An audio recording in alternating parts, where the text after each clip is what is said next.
Olá, vamos falar agora das muitas utilidades do calor, ou de alguns efeitos do calor, né? E também enunciar a primeira lei da termodinâmica. Ora, para que serve o calor? Algumas utilidades, né? Em primeiro lugar, para elevar a temperatura de um sistema termodinâmico. Também a gente pode utilizar o calor para promover transições de fase, dilatar objetos, realizar trabalho. Essa é uma das principais utilidades do calor. E para a gente abordar esse tema, nós vamos falar da primeira lei da termodinâmica e definir o que é trabalho. Na verdade, quando se calcula o trabalho, a gente está, na realidade, calculando quanto de calorífica ou de calor, né, vai ser utilizada para algum fim útil. Máquinas térmicas, né, sabemos que essa é uma das principais utilidades, né, do calor. Nessa aula nós vamos começar falando de algumas utilidades mais simples, né? Depois vamos falar de trabalho, analisar alguns processos termodinâmicos e calcular o trabalho nesses processos termodinâmicos, né? Muito bem, então vamos começar com a dilatação térmica. Isso é um efeito do calor. Se eu aqueço um objeto, a tendência dele é aumentar de tamanho. Se for um fio, eu tenho aqui um coeficiente de dilatação linear. Se for uma superfície, um coeficiente de dilatação superficial. Se não, é um coeficiente de dilatação volumétrica. Ora, um líquido também se dilata, né? Esse é o caso, por exemplo, do mercúrio que a gente usa. Esquentou, ele aumenta o volume, né? E com isso nós temos um meio de determinar a temperatura. Então, esse é um efeito do calor, dilatar os objetos e em muitos casos isso pode ser bastante útil, né? Ora, calor também pode ser utilizado para aumentar a temperatura dos objetos. Nem sempre eu forneço calor e o resultado é aumentar a temperatura. Mas, na maioria dos casos, sim. Se eu forneço uma certa quantidade de calor para um sistema, a sua temperatura há de se elevar. Esse é um dos efeitos, né? Então, eu tenho aqui um quilograma de álcool, eu forneço uma certa quantidade de temperatura, de calor, e aumenta de 40 graus. Mas um outro líquido, como o álcool etílico, eu posso ter um aumento de temperatura maior. Ou seja, o efeito do aumento de temperatura, como nós sabemos, né? Temos aqui um exemplo bastante prático, né? Por que as mulheres, ou melhor, por que os cozinheiros e as cozinheiras, né, fazem uso de colher de pau, né? E não, por exemplo, de um metal. Coloca um metal, repentinamente ele está muito quente, né? Aumenta muito a temperatura. Ou seja, o efeito do aumento da temperatura depende do material, né? Muito bem, vamos definir duas grandezas físicas que são importantes de serem determinados teoricamente ou de serem medidos experimentalmente, porque essa é uma outra alternativa, né? Nós temos aqui duas grandezas físicas importantes, né?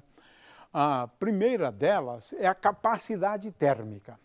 O que significa capacidade térmica? Em geral, os materiais são lineares, ou seja, se eu forneço uma certa quantidade de calor para aquele material ou para aquele sistema termodinâmico, ele vai responder com um aumento de temperatura.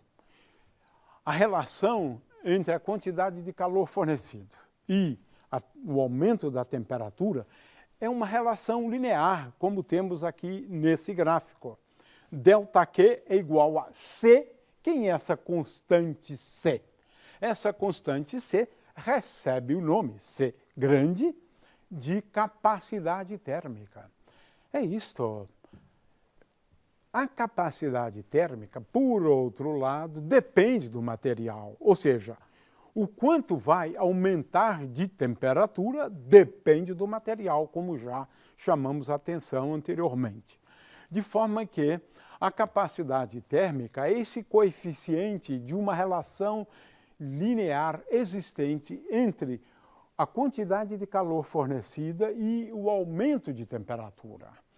ΔQ é igual a C vezes ΔT. Agora, existe uma outra grandeza física que se relaciona a essa, mas essa grandeza física recebe o nome de calor específico. Veja, no caso do calor específico, eu relaciono o aumento de temperatura com a massa. A gente sabe disso. Se eu tenho uma grande quantidade de água, então o aumento de temperatura vai ser menor. Se eu tenho uma quantidade pequena de água, o aumento de temperatura vai ser maior. Ou seja, depende da massa. Então, o calor específico, ele é definido assim, uma relação linear entre o calor fornecido, o aumento de temperatura, a massa e, finalmente, o calor específico. Ou seja, o calor específico é igual à capacidade térmica dividido pela massa, né? Então, eu tenho aqui essas duas definições, né?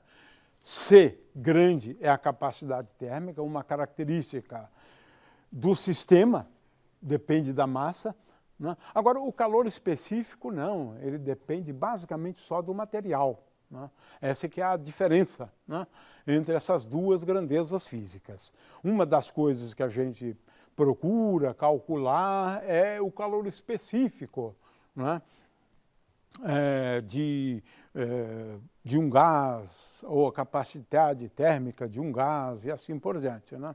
Muito bem. Então, temos essas duas grandezas físicas. O fato é que, se eu forneço calor para um sistema termodinâmico, a tendência dele é de aumentar a temperatura e, em geral, essa dependência é uma dependência linear, o que faz com que tudo seja mais simples, né? Então, nós temos aqui, por exemplo, uma tabelinha, né, de calores específicos. Aqui eu estou utilizando o joule, lembrando sempre que muitas vezes a unidade de calor é a caloria, que é igual a 4,2 joules, né? Mas é a unidade de energia, claro. Calor é uma forma de energia, mas historicamente começamos a medir o calor com essa unidade de calorias, mas eu posso relacionar as duas. O fato é que cada material, né, tem um calor específico, né, que caracteriza o material. Muito bem. Mas aqui acontece uma coisa curiosa. Eu posso fornecer calor para um sistema termodinâmico, para um material, para uma substância, e não haver aumento de temperatura. Isso pode acontecer. Ou seja, calor, no caso de uma transição de fase, é utilizado para separar a energia, para separar as várias partes. Porque se eu tenho um sólido, eu preciso fornecer energia para separar. Isso é particularmente relevante, né, no caso, por exemplo, quando eu tenho uma transição de fase do líquido para o gás, a vaporização, por exemplo, eu preciso fornecer energia para separar essas moléculas, separá-las completamente, né? Então, eu forneço calor, forneço energia, e essa energia é consumida num primeiro momento para separar as partes, né? Então, o que acontece durante uma transição de fase. Não há aumento de temperatura durante uma transição de fase. A temperatura é a mesma. Pega uma panela a 100 graus, você veja que ela está fervendo, mas pode medir a temperatura. Durante a transição de fase, a temperatura dela é constante e eu estou injetando calor, né? E a despeito de fornecer calor, a temperatura não aumenta, né? Bom, e agora aqui temos a definição de mais uma grandeza física, que é o calor latente. A quantidade de calor fornecida é igual a massa vezes o calor latente. Tenho aqui, portanto, uma definição, né, de calor latente. O calor latente, é claro que ele depende, né, da transição de fase. Se for, né, a transição de fase do sólido para líquido, é o calor latente de fusão e o calor latente de vaporização, quando se trata de passar da fase líquida para a fase vapor, né? Então, no caso da água, por exemplo, eu preciso de 80 calorias, né? No caso, para 1 grama de água, e de 540 calorias. Veja que, nesse caso, eu preciso de uma quantidade de calor maior, né, para fazer essa transição de fase. O fato é que essa grandeza física depende, sim, da substância. E, de fato, aqui eu tenho uma tabela de calores latentes de fusão e calores latentes de vaporização, né? Em geral, é mais alto, né? De vaporização, o calor latente é mais alto. O fato é que eu posso fazer uso do calor para promover ou fazer acontecer uma transição de fase. E a quantidade de calor depende, sim, da substância, depende do material, né? E temos aqui, então, 2 tipos de calor latente, né? O calor latente de fusão, o calor latente de vaporização, ambos dependendo, né, da substância, do material, né? Bom, vamos agora, então, à primeira lei da termodinâmica, uma das leis fundamentais da termodinâmica. Eu vou resumir essa lei da termodinâmica como sendo uma expressão da utilidade do calor.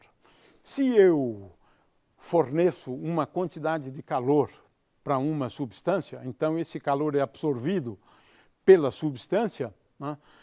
Ao absorver esse calor, ela pode fazer 2 coisas. Primeiro, variar a sua energia interna, essa quantidade de calor, e pode também fazer alguma coisa útil. E o que é útil é medido pelo trabalho que é realizado pelo sistema termodinâmico. Ou seja, em primeiro lugar, essa lei estipula que calor é energia, claro, mas a gente já sabia disso, né? Mas, de qualquer maneira, essa energia pode ser utilizada para realizar trabalho. Realizar trabalho é um sinônimo para a gente, ou uma forma da gente calcular quanto de energia calorífica ou quanto de calor pode ser transformado para outras formas de energia, como, por exemplo, energia cinética, colocar alguma coisa em movimento, uma roda em movimento, ou para gerar energia elétrica. De forma que essa primeira lei é basicamente uma lei que declara o calor como uma forma de energia, e essa forma de energia pode ser transformada em outras formas de energia, é uma utilidade, e essa transformação, a medida dessa transformação pode ser calculada através do conceito de trabalho. É claro que também essa quantidade de calor pode ser utilizada para variar a energia interna do sistema. Muito bem. Então, aqui eu tenho algumas figuras, né, que usam esse conceito, né, de calor, né, para movimentar uma roda, para movimentar um pistão que está ligado a uma biela que coloca em movimento uma outra roda, e aí eu posso gerar energia elétrica, né, posso movimentar máquinas utilizando o calor. Agora, a base disso é o calor. Eu tenho aqui um pequeno vídeo para ilustrar máquinas a vapor. Neste vídeo usaremos um recipiente de vidro com uma pequena saída de vapor, uma ventoinha de plástico, uma espiriteira contendo álcool, uma máquina térmica de Heron feita de vidro e uma mini máquina a vapor. As máquinas térmicas a vapor funcionam utilizando a pressão exercida durante a ebulição da água para realizar algum trabalho, ou seja, transformando energia térmica em energia mecânica. Elas utilizam o princípio físico no qual a água tende a aumentar violentamente o seu volume, mais de 1.200 vezes, quando passa do estado líquido para o estado gasoso. Porém, se mantivermos o volume do recipiente inalterado, haverá um aumento na pressão do vapor proporcional, que pode ser usado para realizar algum tipo de trabalho. Iniciaremos nossas demonstrações com uma máquina térmica de Heron, idealizada por Heron de Alexandria.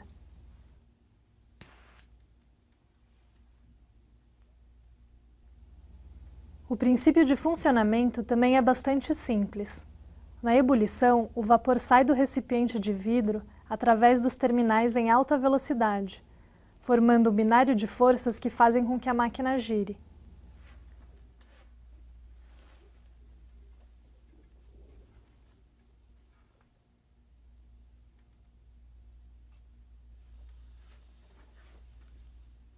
A segunda máquina a vapor utiliza uma ventoinha de plástico.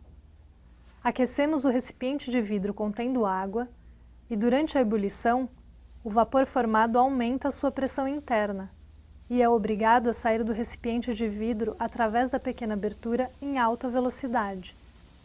Este vapor bate sobre as palhetas da ventoinha e a faz girar em alta velocidade. Este é o princípio de funcionamento das turbinas a vapor, que podem girar em altas rotações, aproveitando a pressão exercida pelo vapor.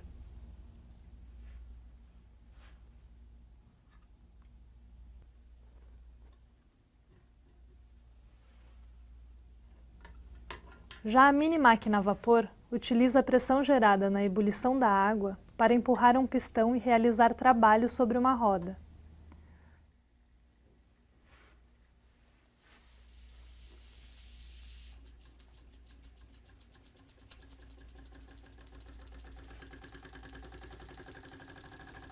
Para o pistão voltar para sua posição original, um sistema de válvulas expele o vapor para o ambiente. Assim, o pistão poderá receber vapor e empurrar novamente o pistão. Este modelo de máquina a vapor é o que mais se assemelha com os utilizados no início da Revolução Industrial, em que a força humana e animal foi lentamente substituída pela força do vapor.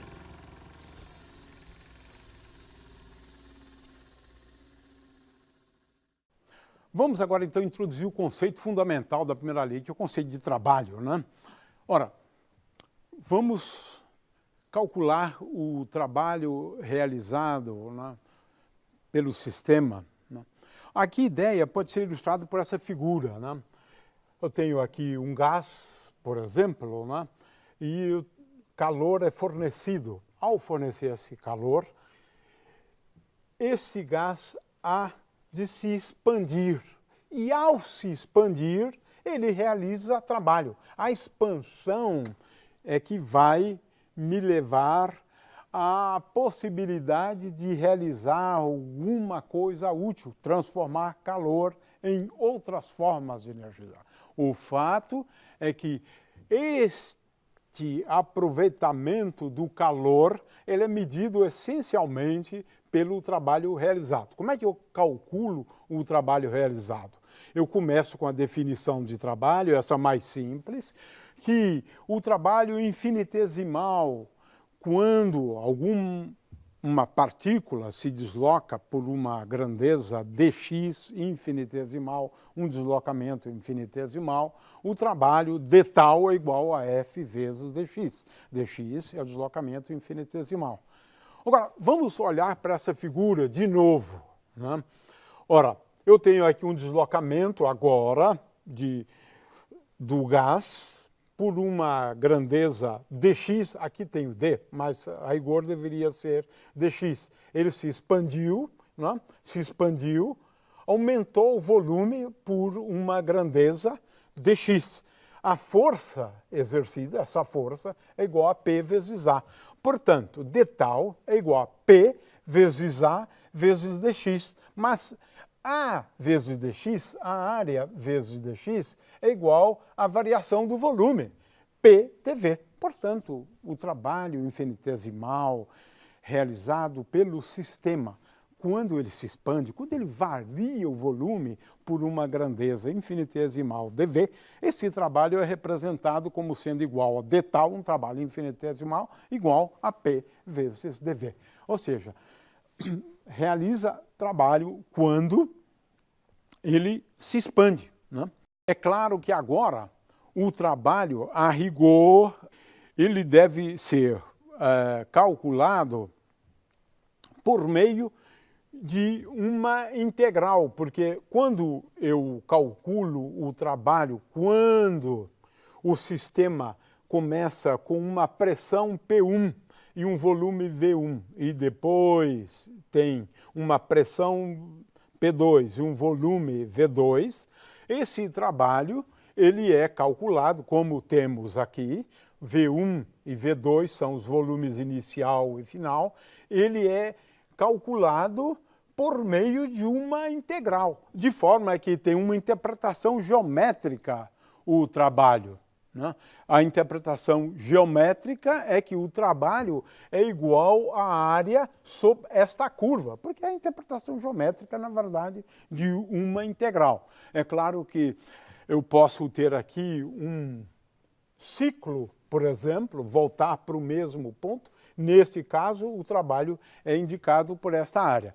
É claro que quando ele começa num estádio e termina no outro, a diferença de energia é dada pelas diferenças de energia quando calculado a pressão inicial, final e o volume final, menos a energia calculada para a pressão inicial e o volume inicial, né? É claro que depende do caminho, ele vai desse ponto A até um ponto B, né? Por este caminho indicado sempre em vermelho, e o trabalho é diferente para cada um dos caminhos. Claro, para caminhos diferentes nós vamos obter valores diferentes para o trabalho.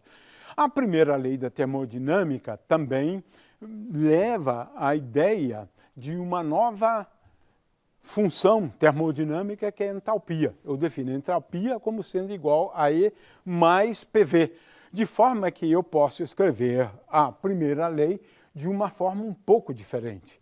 dQ igual a dH menos, H é a entalpia, a função entalpia, menos V vezes dP. Bom, agora, aqui eu tenho teria, né, que fazer algumas considerações sobre funções de muitas variáveis, de várias variáveis, né? Isso aí talvez seja um pouco prematuro para os alunos agora, mas de qualquer maneira, só queria chamar a atenção para o fato de que muitas vezes a gente pode expressar a primeira lei de uma forma um pouco diferente. Uma quantidade de calor infinitesimal dá origem a um aumento de temperatura infinitesimal e um aumento do volume infinitesimal. Agora eu tirei a questão da variação de energia, porque eu escrevo a variação de energia em termos de variações da temperatura e do volume. É claro que o que aparece aqui é dE, dt, e aqui aparece dE, dV mais P. Lembrando que derivada parcial é simples. A derivada parcial é apenas uma instrução. Eu tenho uma função de V e P, aqui você só deriva com respeito a V, mantendo a outra variável constante. Ou seja, você deriva como você faz com funções de uma variável. É claro que eu posso não só escrever em termos de variação de temperatura e de volume, ou seja, o calor pode ser utilizado para variação da temperatura e do volume. É claro que o trabalho só está relacionado à variação do volume. Posso também escrever o calor em termos de variação da pressão infinitesimal e do volume infinitesimal. De qualquer maneira, agora temos uma forma de calcular, por exemplo, calores específicos, né? Lembrando que calor específico é igual a capacidade térmica, né? Dividida pela massa. E aí temos alguns processos, né? Por exemplo, eu posso ter um processo relativamente simples, né, em gases ideais, por exemplo, mantendo a pressão constante, mantendo o volume constante. Por exemplo, aqui tem um processo termodinâmico que ocorre a pressão constante, né? No entanto, veja, o volume varia. Eu tenho aqui um exemplo, a pressão é constante, no entanto, o volume varia, né? Então, vamos lá. Existem processos que ocorrem a volume constante. Esses processos são conhecidos como isovolumétricos ou isocóricos, né? Para esses processos, o calor é utilizado apenas para variar a energia interna do sistema. Ele não realiza trabalho. O calor específico, né, a volume constante, né, ele é dado por dE, dt, a gente não vai aqui aos detalhes, mas eu tenho aqui uma forma de calcular o calor específico de um gás ideal, né, calculando a dependência da energia dele, que já calculamos antes, em função da temperatura, né? E assim por diante. Eu posso determinar o calor específico, a volume constante, né? E a pressão constante e assim por diante. Eu posso ter um processo que ocorre a pressão constante. Um processo que ocorre a pressão constante é conhecido como um processo isobárico, né? Ele acontece com uma pressão mantida, de acordo com esse gráfico aqui, sempre constante. No entanto, vai ocorrer uma variação de temperatura.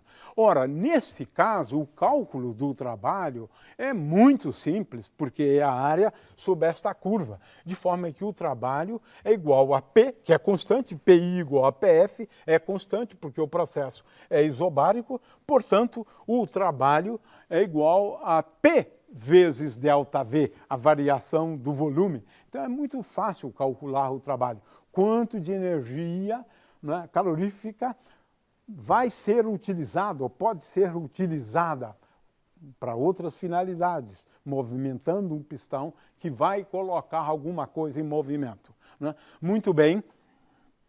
Também temos processos que ocorrem a temperatura constante. Esses processos são conhecidos como isotérmicos, né? Isotérmicos, a mesma temperatura sempre. Agora veja, a relação entre pressão e volume é esta. E agora o trabalho, eu posso calcular o trabalho. A pressão é dado por essa expressão, de forma que o trabalho é igual a N vezes R vezes T, vezes o logaritmo natural, né, de VF sobre VI, né? Ou seja, é simplesmente o logaritmo, aliás, o logaritmo neperiano, né, de VF sobre VI. O fato é que é uma expressão bastante simples também para calcular o trabalho ao longo de processos isotérmicos. Processos adiabáticos são aqueles que acontecem sem que haja recebimento ou cessão de calor, quer dizer, o calor que é transferido para o sistema é igual a zero, né? Então o calor está praticamente, aliás, o sistema não recebe calor e nem cede calor, né? Nesse tipo de processo adiabático, as coisas são um pouco mais complicadas. A gente pode, por exemplo, deduzir uma série de expressões, eu acho que não vale muito a pena essas expressões, mas eu só quero chamar a atenção para o seguinte: o trabalho realizado em processos adiabáticos é igual a PI-VI menos PF-VF dividido por gama menos 1. Gama é uma relação entre CP e CV, ou a capacidade térmica a pressão constante dividido pela capacidade térmica a volume constante, é a mesma coisa, né? O fato é que o trabalho em processos adiabáticos tem uma expressão relativamente simples, isso está na apostila, bem feito, né? E também se pode mostrar que no caso de processos adiabáticos, né, P vezes V elevado à potência gama é igual a uma constante. Essa é uma característica dos processos adiabáticos, né? Veja que aqui eu tenho um gráfico de um processo adiabático e a área sob a curva aqui, né, é o trabalho realizado, né? Aqui eu tenho gráficos da função PV elevado a gama, a uma constante, né? E tenho aqui um pequeno vídeo, né, para ilustrar um processo adiabático. Neste vídeo usaremos um tubo de vidro com uma das extremidades fechada, uma haste, um êmbolo com anéis de borracha para vedação e algodão. Estes materiais devem ter características específicas para garantir a eficiência do experimento. O tubo, por exemplo, é feito de vidro borosilicato, que é um material resistente a grandes variações de temperatura. O êmbolo é feito de latão com anéis de vedação, para que o ar dentro do tubo não escape, e os anéis devem ser previamente lubrificados com óleo fino. Começaremos desfiando um pouquinho de algodão para colocar dentro do tubo de vidro.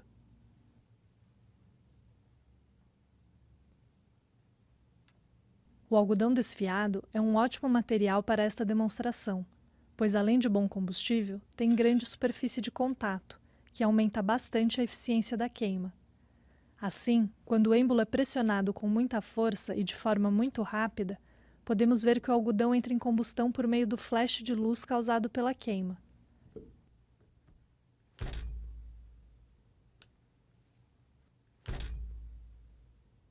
Este é um exemplo concreto de uma compressão adiabática. O ar dentro do tubo é comprimido, o que faz a sua temperatura aumentar. Como esta compressão é feita de modo muito rápido, praticamente não há transmissão de calor através das paredes do tubo. Desta forma, todo o trabalho realizado sobre o ar pelo êmbolo é transformado em energia interna do gás, que faz a sua temperatura subir abruptamente. Pela variação do volume do gás na compressão do êmbolo, pode-se estimar a temperatura final do algodão, que pode ultrapassar os 400 graus Celsius.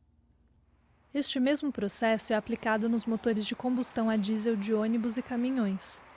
A compressão rápida do pistão aumenta a temperatura do vapor do combustível que entra em combustão, sem a necessidade de uma faísca elétrica, como nos motores a gasolina ou a álcool. Mas um processo importante que a gente estuda depois, que é a expansão livre de um gás, né? É uma experiência que é relativamente fácil de se fazer, né? Você tem o gás numa parte do recipiente, que pode ser cilíndrica ou esférica, e você abre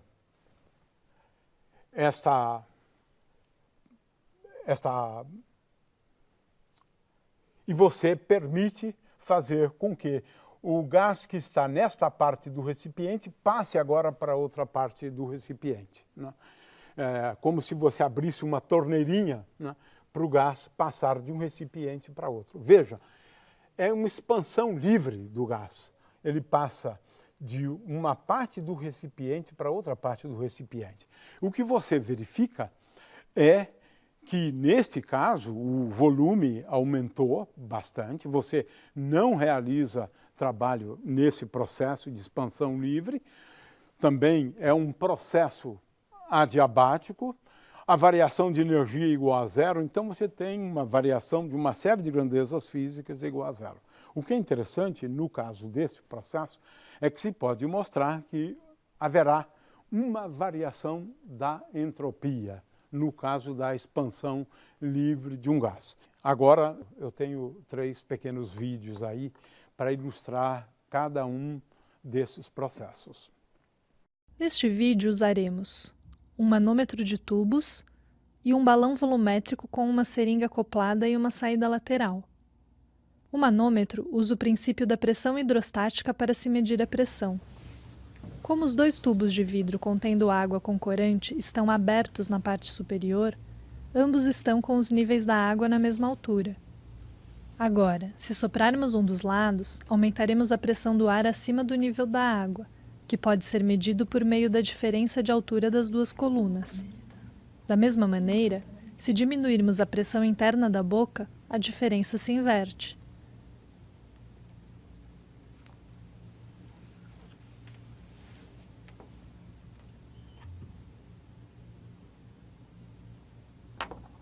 Daremos continuidade ao experimento acoplando a mangueira no balão volumétrico. Assim, poderemos medir a pressão interna do gás por meio da diferença de altura das colunas de água. Colocando o êmbolo na seringa e comprimindo lentamente o gás, podemos ver um acréscimo na pressão interna do balão, por meio do aumento na diferença das alturas das duas colunas. Quanto menor o volume do gás, maior a pressão interna. Como a compressão do êmbolo é feita de forma muito lenta, também chamada de quase estática, praticamente não se verifica um aquecimento do gás. Portanto, este é um exemplo de uma transformação isotérmica, ou seja, a pressão do gás aumenta com a diminuição do seu volume, mantendo a temperatura constante durante o processo.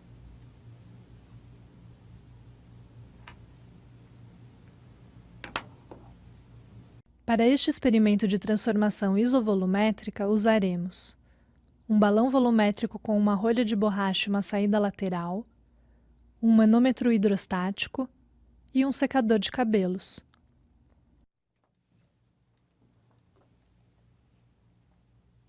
Iniciaremos a experiência tampando o balão com a rolha de borracha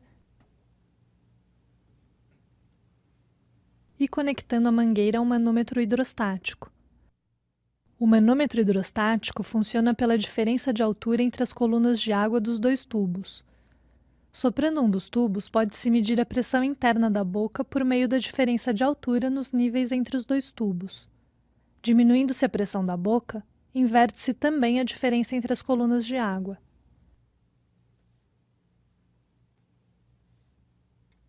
Se usarmos as mãos como fonte de calor, podemos aquecer o ar dentro do balão. O aumento da temperatura do gás faz com que a pressão também aumente, provocando a diferença de altura nas colunas de água do manômetro. Porém, com o aquecimento, o volume do gás também aumenta.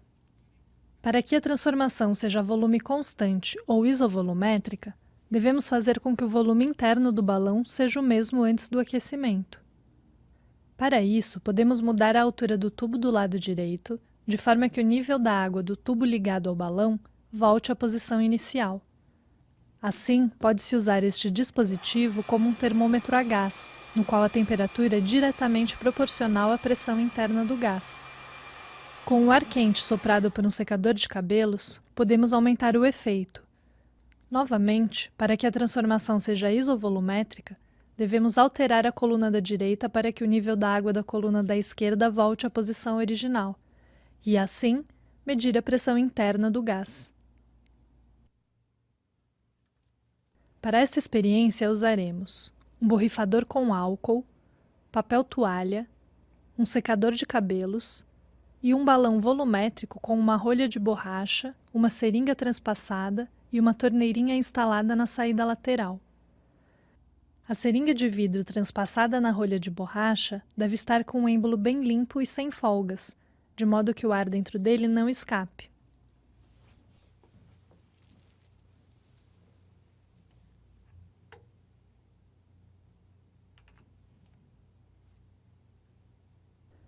Podemos observar que quando abrimos a torneira, o ar dentro do balão sai por causa da pressão do êmbolo sobre o gás.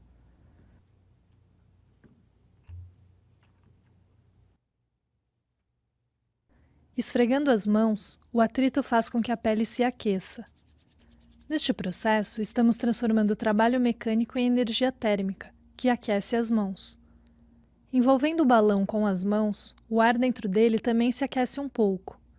O aumento da temperatura do ar faz com que o êmbolo suba lentamente por causa do aumento do seu volume interno. Aumentando ainda mais a sua temperatura por meio do ar quente soprado por um secador, vemos que o êmbolo sobe muito mais.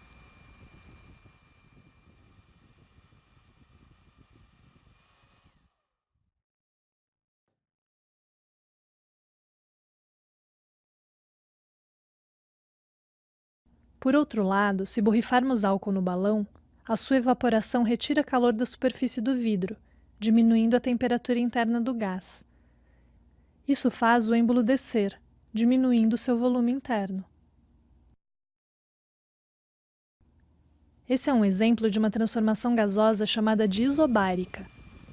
Como o peso do êmbolo é constante, e é ele que pressiona o gás, a pressão dentro do balão também é constante. O aumento da temperatura do gás faz com que o seu volume aumente, mas mantendo a pressão interna constante por causa do peso do êmbolo que não se altera.